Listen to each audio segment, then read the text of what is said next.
Do you have the strength of woo, or do you know someone who does? Or if not woo, which one of your strengths is most misunderstood by others? Hello, everyone. It's Nathan Freeberg, and welcome to the Leadership Vision podcast, sharing our expertise in the discovery, practice, and implementation of a strengths-based approach to people, teams, and culture. Today on the podcast, I wanted to share a new resource we have that may help you better understand the strength of woo specifically, and perhaps others more generally. I wonder how many of you can point to a situation when your strengths were misunderstood in one way or another. You know, even despite our best efforts to help others understand who we are, there's always something that maybe is just not quite lining up, and maybe this can help. Now, after engaging with over 50,000 people in their strengths, we have found that the theme of woo is one of the most misunderstood. At its core, woo is a social intelligence theme, and people with a strength of woo have a great capacity to inspire and motivate others. And woo is not just a cheerleader, although it is the only strength with its own cheer. Instead, woo is adept and skillful in the social setting.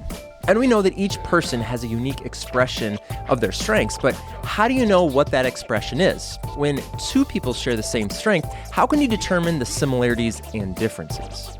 Now, strengths discovery is a multifaceted approach.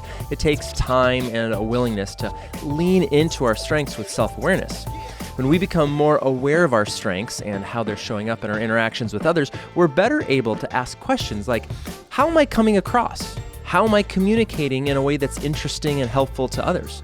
What is the work that I need to do versus the work of others? As we have discussed before, there are three ways that we try to help our clients with this self-awareness. The first one is an internal process. We must understand, realize, and accept our process of internalizing information about relationships, emotions, decisions, conflict, and more.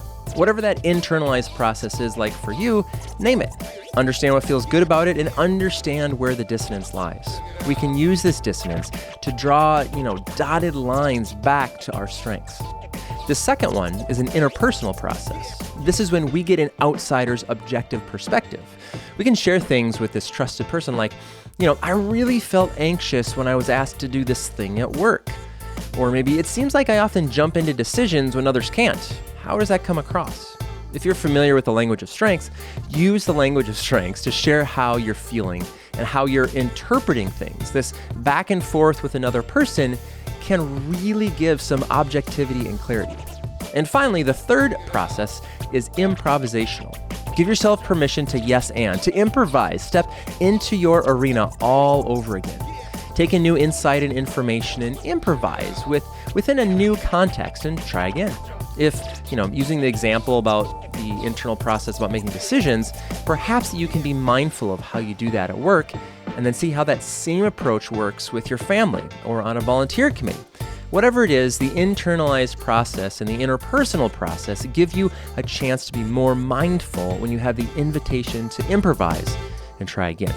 So what does all of this have to do with the strength of woo being misunderstood?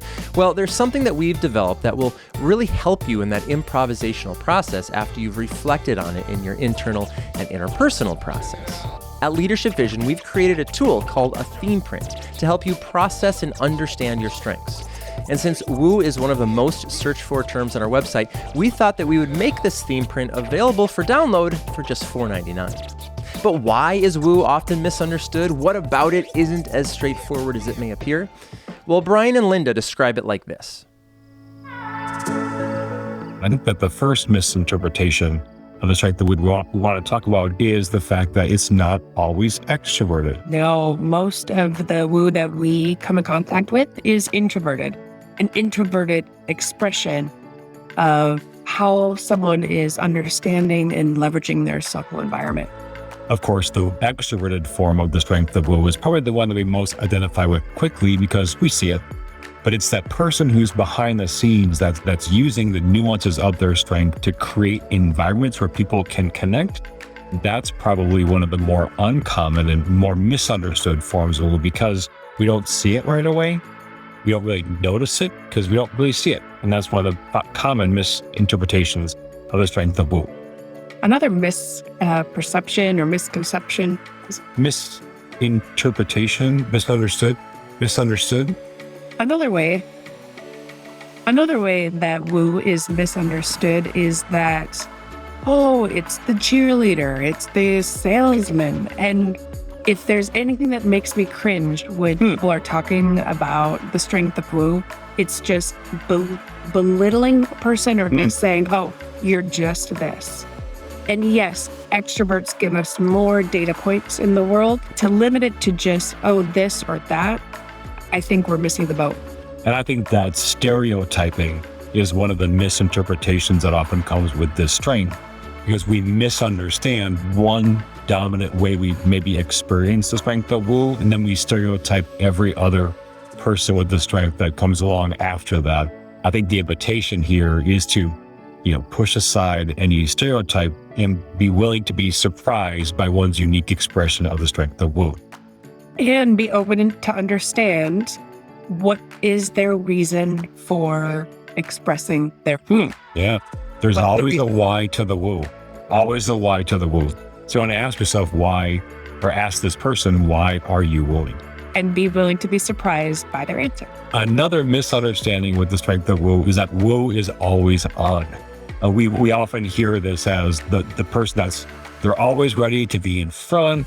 And we just see that that's not always the case. Sometimes people with the strength of woo are really laid back and they're not really engaging the crowd until they maybe meet the right person or the moment is right. Then they almost like they become more animated and they become larger than life sometimes, or they begin to really influence and help people gather together in one place where there's an energy of coming together. The strength of woo is such a unique strength because it demonstrates, I believe, what almost every strength brings. That is a multi-dimensional aspect to how it's demonstrated, how it's perceived by others. And so our invitation is to stay open-minded and to stay curious about how many different ways the strength of woo can surprise you.